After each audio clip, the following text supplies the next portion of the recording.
Everybody who missed Gerry House since he signed off from the radio after his stellar career has been looking forward to the book that Gerry promised he would write. It comes out next week, and the first reactions are just coming in. Take a look at this. Take a look at this. Here we go. Oh. Okay, yeah. This is Holland. Holland's really excited about your book, Gerry. Holland is, that's as thrilled as Holland gets when he heard my book was coming out. And Willa, you've been telling her stories from the book. That's what you're talking about, Willis, right there. That's what that is. She's not too excited about the stories either, but the grandkids may not get it, but everybody else is going to love Country Music Broke My Brain. It's a behind-the-microphone peek at Nashville's famous and fabulous stars. We are so glad to have Gerry House in the house with us. Well, it's a thrill to be here. By the way, I'm glad Loretta is doing okay. She's in the book. Mm-hmm. There's a couple of stories about her. And just about everybody else in country music, too. Yeah, you know, I didn't give away any, you know what I used as my guide? Would I say this on the radio? Would I say this about them?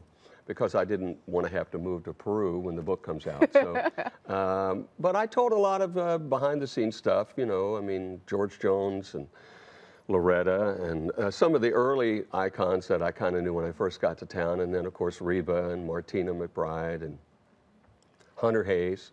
Hunter went through puberty on my show, by the way, which was... A lot of people did. Taylor Swift did too, didn't she? Yes. They were all pretty young, and by the way, they don't call me Grandpa. It's either Mr. House or Grandmaster G. We're going with that. That's good. You know, I was really surprised when I read the book because I was expecting more stories about the radio, but there's so much more to you than we knew. Well, thanks. You know what? I couldn't make it work as a book by just talking about. There it is, by the way.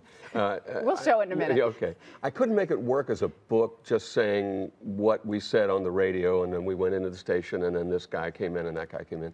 I mean, it just didn't. It was kind of boring. So I went back and I just told stories that I thought were funny, and they just happened to involve a lot of famous people. Yeah. But the radio end of it didn't really work as a book. Yeah, well, I mean, what's fascinating is, of course, you're great friends with so many people in country music. You know, you have dinner with, you know, Keith Urban and Nicole. And, I got a text the other morning from Keith Urban at 4 in the morning, and I got up and I thought, oh no, what is it?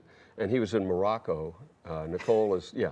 He's in Marrakesh. Nicole was doing a movie. You know, they have their 3-day rule where they don't spend more than 3 days apart. So he was in Morocco and he was playing in Canada that night. Oh, my. I know. Wow. I know. And right. We think we have a tough community. Yeah, exactly, exactly. All right, tell me about some of the stories that we're going to hear in here. Well, I mean, some of them are sad. Some of them are wacky. I mean, I've got stories of one of my friends was gorilla glued to the bathroom floor by a jealous girlfriend. I've got a guy who, he really got straight. It actually turned out great. He actually quit drinking and smoking, you know, wacky-backy because he wound up on the beach smoking dope with a monkey. And that turned him straight pretty quick. Yes. I said, did you give it up? Because when you're on the beach smoking dope with a monkey, you really need to straighten your act up. And you're not going to say who that is. No, I'm not. I'm not going to say who it is. But and then there's a hair-raising story about a record producer and a young wannabe. Yeah, getting trapped in the wall and then traveling with Reba and going with Reba when she did Annie Get Your Gun and hanging out with Martina, and we're all great friends, and Keith and Nicole. Yeah. Nicole says, road trip, you know, we've got a house in Florida, and she goes, well, take a road trip, Gerry, I love a road trip. And I'm just trying to imagine at the Giddy Up Go in Andalusia, Alabama, getting out of the car with Keith and Nicole. With Nicole Kidman, you know, but, you know, there's a lot of wacky people that I've known. There's a lot of cowboys in this town who've been overserved and underloved.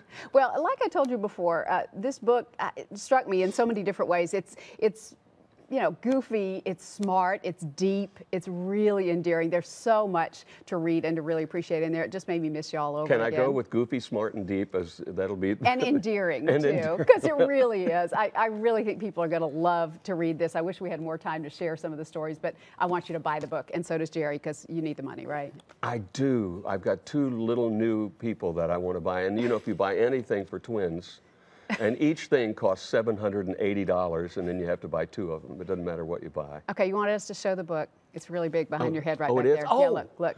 It did. It broke my brain. How's your brain, by the way? My brain is just fine, and thank you for calling They me. looked at there and didn't find anything inside for me, but you know, I had the same operation. Well, the transplant worked great. America's only living brain donor, ladies and gentlemen, Gerry House. Thank you for coming. Oh, thank you so much. You're going to love it. It's great. It's called Country Music Broke My Brain. It's going to be released next week. You can meet Gerry at a book signing at Barnes & Noble in Cool Springs next Saturday, March 8th, 2 p.m. No telling what stars are going to show up, so you need to show up too so you can see all of them, and Gerry too.